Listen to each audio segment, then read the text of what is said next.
Tezayin, page Tezayin, the Maharal, first column.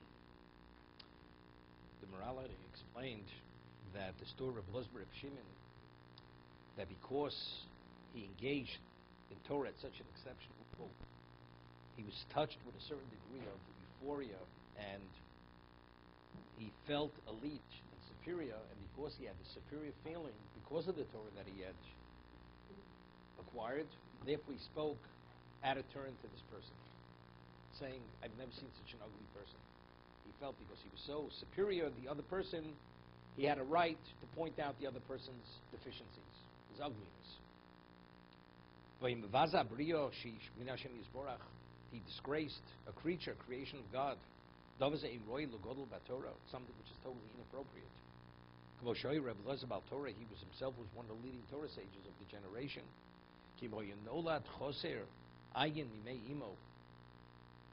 If a person is born with choser ayin, he's not able to see. When he's born, it exists in Kevin chain zeh keder chodom, Rishem is borachi b'shleimus, ein lama zeh lech loso shosani, v'emar elov, loma osikach, kein zeh maisumon,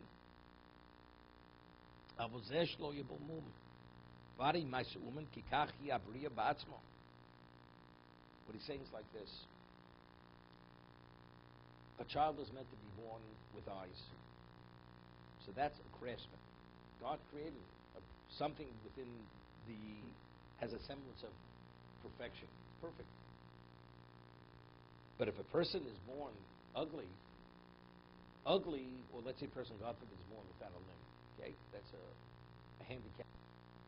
But a person is ugly, it's not a handicap. The craftsman chose to produce this kind of vessel, something which is attractive, not attractive. That's creation. Nobody's going to say person's born, God forbid, without a limb. So factually, nobody would deny this person is handicapped. He's disabled, there's no question. But a person's ugly. Ugly is not the essence of the person. It's the way the craftsman chose to create this particular vessel. Rashi explains that this was a test. This was Eliyahu Navi that came in the guise of somebody who was ugly to test him. He wanted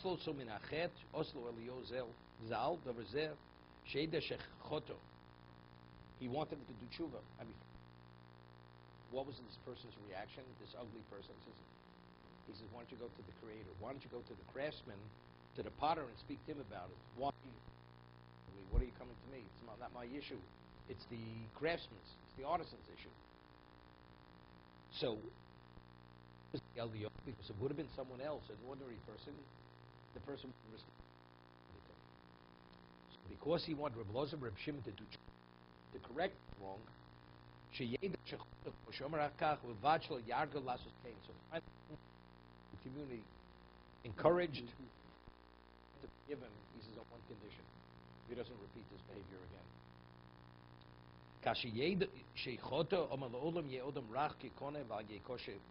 When he realized that he sinned and he fully internalized the wrong that he had done, he says from here he drew a lesson. A person should be as flexible as a reed and not as rigid as a.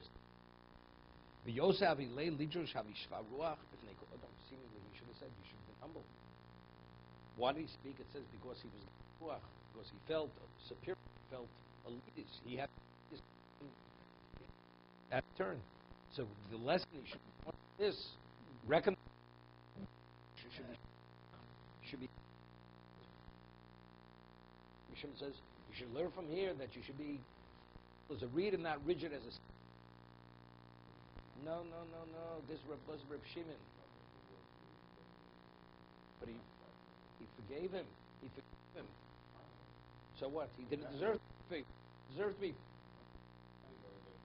Yeah, but if we're speaking, it's a recognition of a sin because he wasn't willing to forgive him, and that hammered it home. So what have you learned? Till then, he felt he had a right to speak that way. Right? He felt he had a sense of superiority. He had a right to speak this way. But when he made the point to him, he realized he made the mistake. So what should he have said? My lesson I learned from here, I should have been more humble then. That's what he should have said. Not speak about the man forgiving him. He should have spoken about himself, the lesson that he personally learned. Avla Pirshki Gia Luzos Hamida B'Shul Madrega Samalas HaTorah.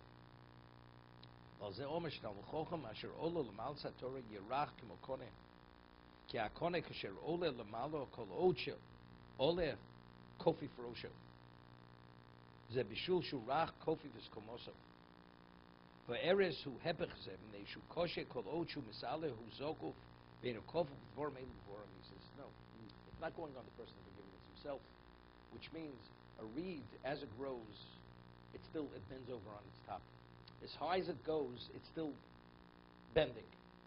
Meaning, as much as I may advance in Torah, and as much as I may be recognized as being somebody special, but simultaneously, you have to have that sense of humility. That's the person should be. It's not going to the person who forgave him. I learned from here you should be flexible in terms of forgiveness, and not rigid not to forgive. No, that's not it. From here he understood that as much as you soar and you advance, you should be similar to the reed. A cedar, when it grows up, it's rigid, it's firm. It doesn't bend. The top doesn't bend. Because the cedar is what? First, it's a thick tree, and also it's very strong. So therefore, as it rises directly up with a sense of what? Of majesty. Here, as much as you rise and you advance, and you are special, you have to realize that you have to be humble. So that's the koneh. You should be flexible as the koneh. Rach koneh. That's it. But it grows. But yet, as it grows, it's still the top is what can be bent over, and it bends naturally just from the weight of the reed, the top of the reed. And being humble does what to prevent you from insulting somebody before others? No, which way? It was inappropriate. But why? But why did he say it? Because he felt superior. Superiority is what? What is superiority? That's arrogance. That's haughtiness. Right? But what was the cause of it?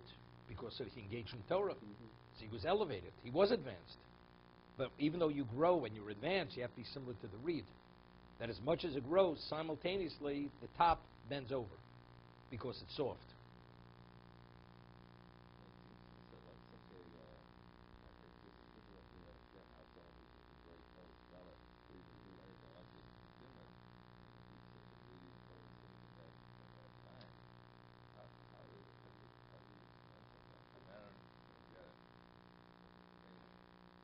Failed. No question. Nobody's saying it didn't fail. But what was the cause of the failing? A person sometimes feels like elated, and you feel a certain sense, you're like passing judgment on the whole world. Actually, he was ugly. He was as ugly as sin, this man. He's never seen a man as ugly as this man. So he made a comment. But you can say it's not a compliment. But it is an accurate observation. But why did he make this observation? Because he pointed out, because he felt superior, therefore this man, he's more perfect than this man. But that's an expression of what? It's not only that he hurt his feelings. We're not talking about that he hurt his feelings. That's a separate discussion. But you insulted the man. But factually, it's an expression of arrogance. There's two things. There's insulting a person, offending a person, and there's acting arrogantly, haughty. Here we're focusing on the haughty aspect of it. The cause of the insult is your sense of superiority. Why? How did you do it? Because as you soared and as you became more special, you didn't realize you didn't have that humility. And if you would have the humility, then you would have never expressed it. Meaning you would have never felt superior, so the consequence of what you said wouldn't have happened. It would have never come about. Let's see the Mishnah Berurah.